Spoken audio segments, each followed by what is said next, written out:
Cliniko friends and family. It's so nice to see you again, and you're looking great. It's Rachel from the Cliniko team here, and as always, I'm covering the changes, news, updates, bug fixes, and more that took place this week.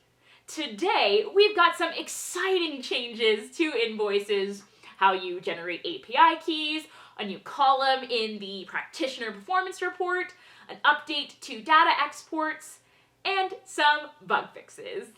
Let's get started with Cliniko This Week.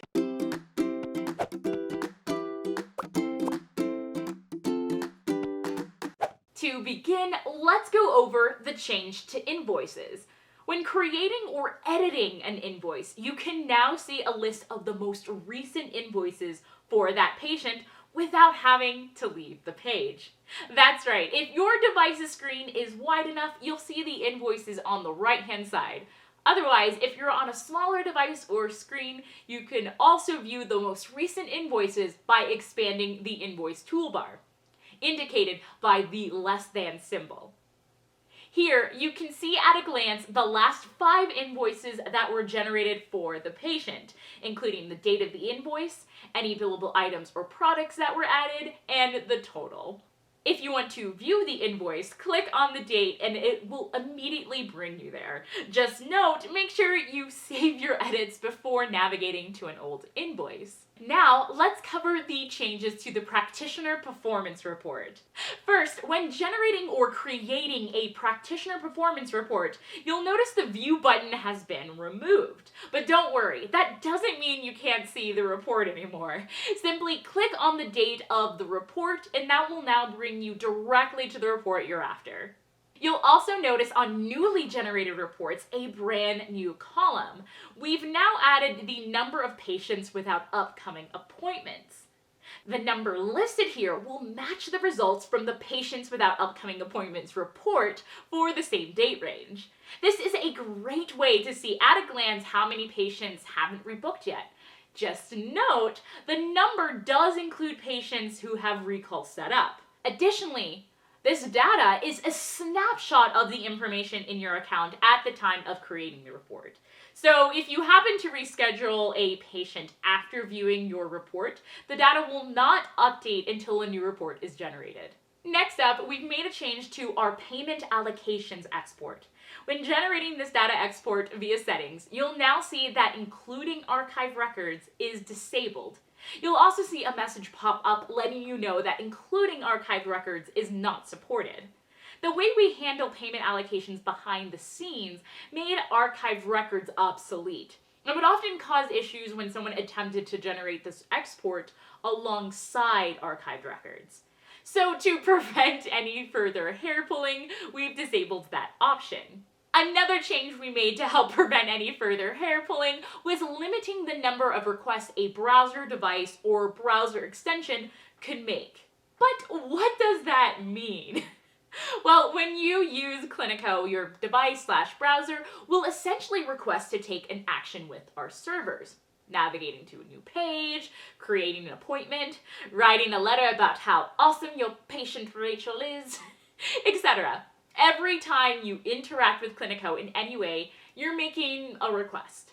Sometimes your browser or device may be a bit buggy for some reason though. Instead of making a small number of requests like normal, your browser overwhelms Cliniko and makes hundreds or thousands of requests at one time without you realizing it. This can slow down Cliniko, cause our servers to be overwhelmed, which eventually leads to a number of larger issues. So, to prevent this from happening, we've added a request limit. If something buggy is causing hundreds of requests to Cliniko in 1 minute, you'll see a 429 error. You'll need to wait a minute for the request to stop and you'll be able to use Cliniko normally again. That said, we also recommend taking a look at any extensions or programs that may be running on your device if you come across this message often. Again, you'll rarely see this unless something crazy is happening with the device or browser you're using.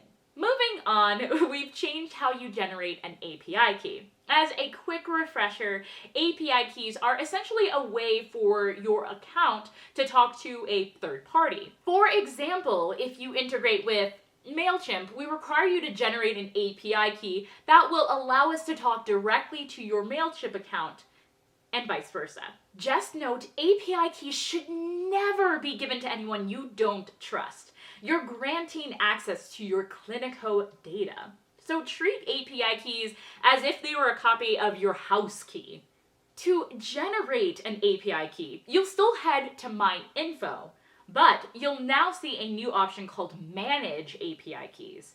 This will bring you to a separate page where you can view current API keys or generate new ones. When generating a new API key, you can now add a name. This allows you to keep track of where your API keys are being used.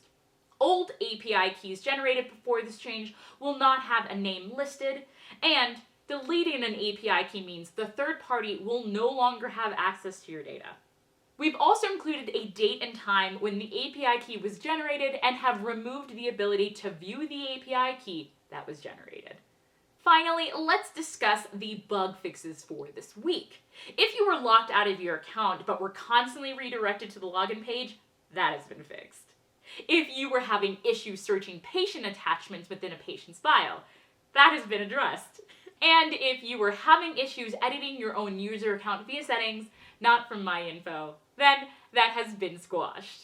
That concludes the changes from this past week. But I cannot wait for next week to bring you more changes, news, updates, and more. Have a great weekend, everyone, and until next time, bye.